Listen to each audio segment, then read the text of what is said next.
सो Google में question पूछा गया था। गूगल क्वेश्चन है basically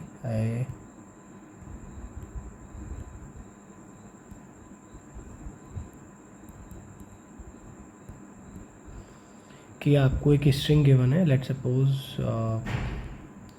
A B B A.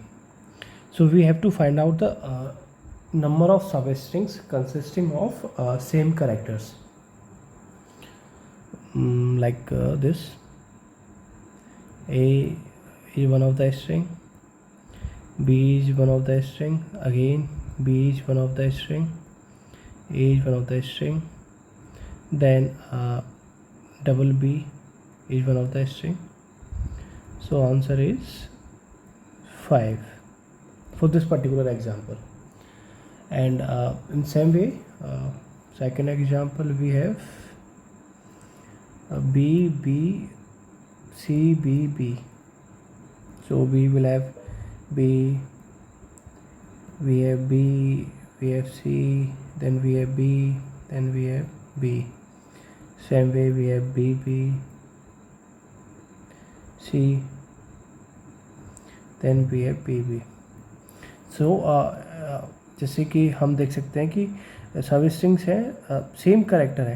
Like you can see this, if there is one character so it have only one character, but there are two characters, both characters are same, like we can see here. So we have to return the number of substrings containing same character और consisting of same characters. तो हम इसे कैसे कर सकते हैं? एक तो बेसिकली वही है कि आप स्ट्रिंग लीजिए, ब्रूट फोर्स है इसका, ब्रूट फोर्स यही हो सकता है कि आप इसको लूप लगाइए, आप ऑल स्ट्रिंग्स फाइंड आउट करिए।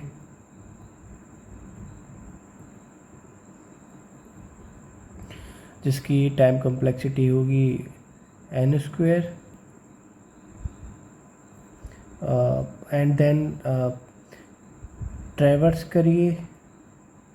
आपको ये स्ट्रिंग्स स्टोर करनी होंगी कहीं पे, उसके लिए आपको as like number of strings are n², so आपको n², let me tell this, so आपको स्पेस कॉम्प्लेक्सिटी भी लगेगी O of n², and time complexity आपको लगेगी n²। ये हुआ आपका जब आप ऑल स्ट्रिंग फाइंड आउट करते हैं, बट उसमें से भी आपको वही स्ट्रिंग्स काउंट करनी है जो that contains that same characters. So ये चेक करने के लिए आपको एक जो अभी जिसमें भी आप स्टोर कर रहे हो, लेट सपोज आप स्टोर कर रहे हो किसी लिस्ट में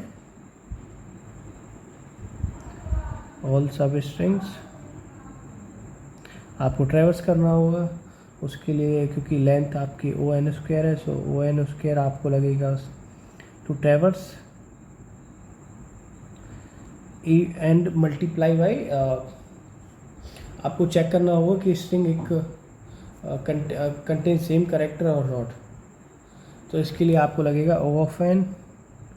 सो ओवरऑल टाइम कॉम्प्लेक्सिटी आपकी आएगी O ऑफ n³, जो कि बहुत ज़्यादा है। तो क्या इसका हम कोई दूसरा सॉल्यूशन निकाल सकते हैं? यस, हमारे पास एक इसका सॉल्यूशन है। क्या है, हमने यहाँ से देखते हैं। जैसे कि आप हम we are given A B A। So हम क्या करते हैं कि हम पूरी स्ट्रिंग की सब स्ट्रिंग्स नहीं निकालते हैं, हम निकालेंगे सब स्ट्रिंग्स ऑफ कुछ पार्ट का। लेट सपोज हमारे पास A है, B B A। So A की सब स्ट्रिंग कितनी होगी? A ना, हमारे पास दूसरा पार्ट हम इसको लेते हैं B B, इसकी सब स्ट्रिंग कितनी होंगी? जो कि होती है हमारे पास n × n+1 डिवाइड बाई 2, इतनी ना। ये सब स्ट्रिंग्स होती है हमारे पास। तो n की लेंथ कितनी है? 2, तो 2 × 3 डिवाइड बाई 2 = 3। और अगर हम इसे चेक करें तो बी, नेक्स्ट सब स्ट्रिंग होगी B, and third string substring होगी आपकी P. So equals to 3 equivalent, there are 3 सब स्ट्रिंग्स, और जो ही हमारा आएगा। तो इससे हमें लग रहा है कि हम क्या करें, स्ट्रिंग को हम ट्रेवर्स करेंगे A B B A C D D, और हम काउंट करेंगे same substring that contain the same character. Let suppose हमारे पास फर्स्ट ये आएगा, फर्स्ट ये ब्लॉक आएगा, देन ये ब्लॉक आएगा, देन ये, देन ये, देन ये। तो इसकी आएगी 1, इसकी आएगी 3 into divide by 4 into divide by 2, इसकी आएगी 2 इंटू 3 डिवाइड बाई 2। ये सब हम ऐड करते चले जाएंगे। 1 into 2 divide by 2 plus 2 into 3 divide by 2, ये आएगा। तो 2 1 प्लस 3, ये से क्रॉस होके 3, ये से क्रॉस होके प्लस 1 3। तो टोटल नंबर ऑफ स्ट्रिंग्स आएंगे 3 6 7 8 एंड 11 इज द आंसर। सो इसकी ओवरऑल टाइम कॉम्प्लेक्सिटी आएगी O of n। Space complexity आपकी, टाइम कॉम्प्लेक्सिटी ये है, स्पेस कॉम्प्लेक्सिटी O ऑफ 1 है। So this is it. तो ऐसे हम इसको सॉल्व कर सकते हैं। Thank you.